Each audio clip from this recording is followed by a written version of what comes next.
Ready to open the hood? UseTool for the tutorials. And for car parts, the right idea is the Mr. Auto app. Easy, fast, and with better prices than on the website.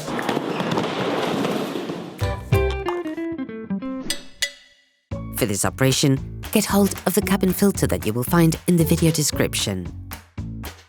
Turn your engine off and pull up the handbrake. To access the cabin filter, you must remove the glove compartment. Open the glove box. To remove it, identify the two latches located on both sides. Unlock them, then open the glove compartment lid completely. You should now be able to see the location of the cabin filter flange. Press on the lid's 3 tabs and remove it.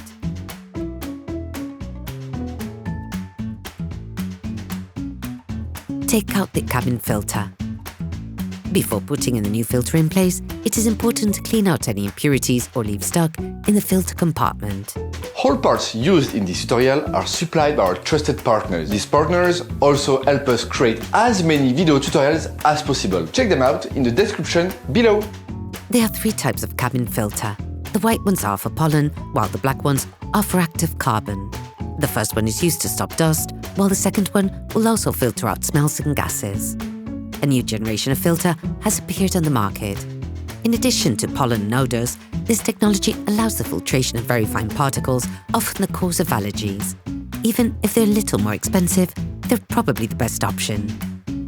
Put the new one in place, taking care to get the right direction for the flow of air.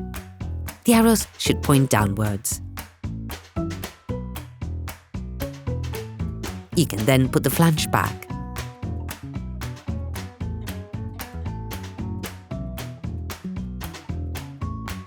Put the lid back in its slot.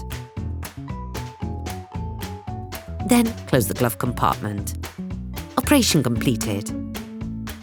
Hi, it's Theo from UseTool. I hope this video has helped you a lot in your car maintenance. We would be super grateful if you could spread the word so that we can produce even more tutorials. Simply give us a like, a comment, and hit that subscribe button. It really helps us boost the channel and help the whole community. Thanks a lot and have a great one.